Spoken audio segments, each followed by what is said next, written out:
we're going to hear from Larissa Shmailo in for her first read in New Orleans, her second read below the Mason-Dixon line. Manhattan's Larissa Shmailo.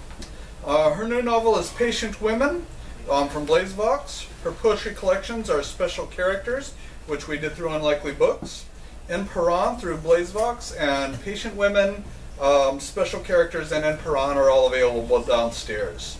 She's also written A Cure for Suicide from Savannah-Barbara Press, where I first became aware of her amazing work, and Fib Sequence from Argotist eBooks.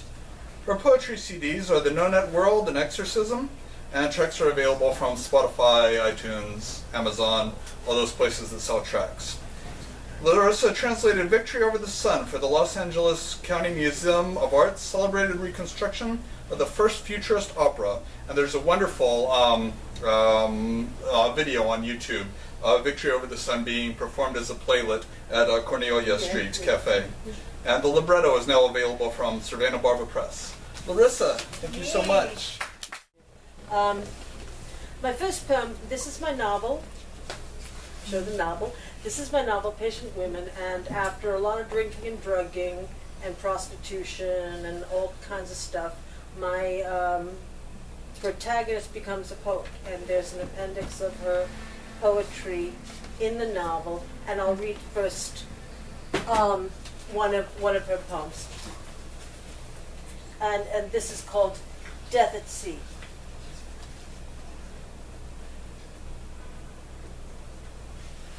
The heart, someone wrote once, couldn't walk a straight line, couldn't pass the drunk test if it tried. Some men play the odds, their heads count cards, but their hearts play inside straights. They can't bluff ever, show their hand most times, and always give the pot away. Stephen died at sea holding the dead man's hand, aces up, a poker-faced corpse surfaces on the water. I see the orange safety vest inflated around his neck, mocking God and me. Now, now, now, now, now, now, now. Too late. I held his wake in Vegas, sat shiva in casinos, where there were no windows, no daytime, no peace. I put him in a casket, a greedy, one-armed bandit. It still asks me for coins for its insatiable slot. I hate the beach, the Dead Sea beach, the sunblock snorkeled oily beach, the scuba lungs, the dead grass skirts, the blind bikinied sunglass beach. I hate the sea, the soulless sea, the sentient, malevolent, swampy sea. It don't care if you live, it won't cry if you die. It boasts like Yahweh, it spits in your eye. The sea, the stupid sea.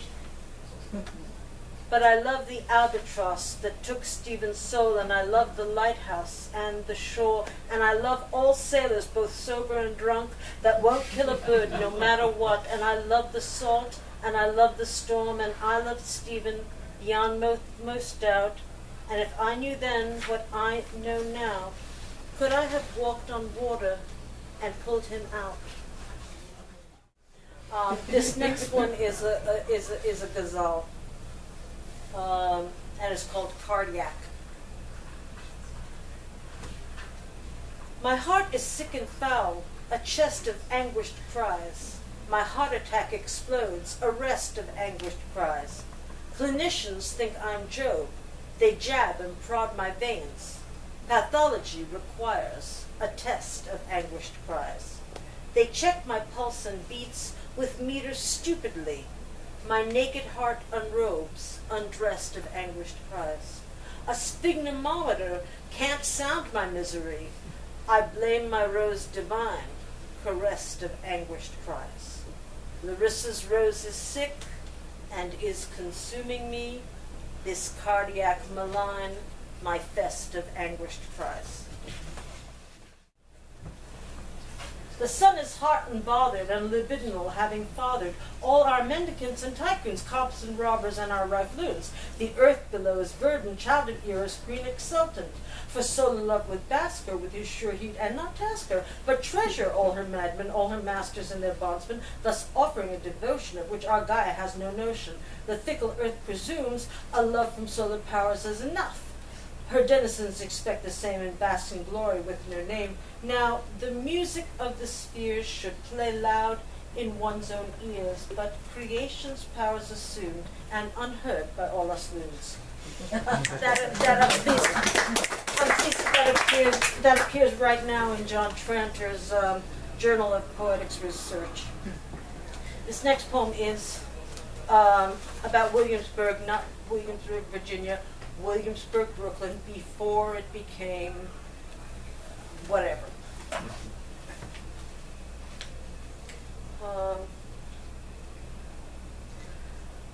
Shaking like the L beneath the Williamsburg train, I wait for him to come. Bridge and tunnel meeting like the girders of the L, his hard arms open my thighs.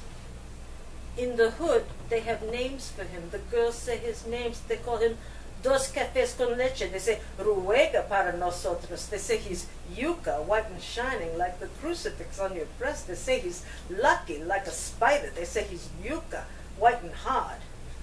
They watch him run like a wolf on the rooftops. Run like a wolf on the rooftops every night.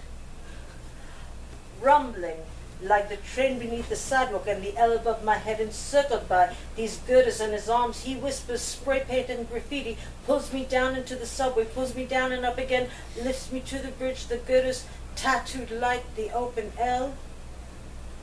His mouth burns the asphalt. Graffiti burns my thighs. And I run through the clotheslines that flap through the roofs. I run through the night after him. The girls give me garlic. The girls all pray for me. And I pray with the words from the spray-painted walls and the girders that shake on the L. And I pray, he is my Catholic con leche. He is my old native religion. I pray, ruega para nosotros. I pray, ruega para mí. He is my brujo, lobo blanco. He is my amor y araña. And my prayers are as dark and as deep as his night, as the hole he will fill with his eyes here in me. Laughing, he opens my Williamsburg thighs. We have an organization called Mad Hat. It is the legacy of the wonderful Carol Novak, who passed too soon in 2012, and I have dedicated this poem to her. It's called Oscillation. Cellular grandfather, pity me, once it was understood how things were done, how the boiling ferns invited the glaciers to come, how the dinosaurs asked to die. Oscillation, the world was born in swing and sway, and I, fasting slowly, am not random nor mad, but large and more precise than you. My blood makes air in cells, my moon subtends the sky, my tides squeeze life out of rock. All my night journeys find a sun. I leave orchards and olives behind. And I will end with a poem that is, this poem is actually the title poem of my first poetry collection. It's the first poem I ever got published, and I haven't attributed to my protagonist. This is the last thing in the book here. And it's called In Quran, and it's also dipotic.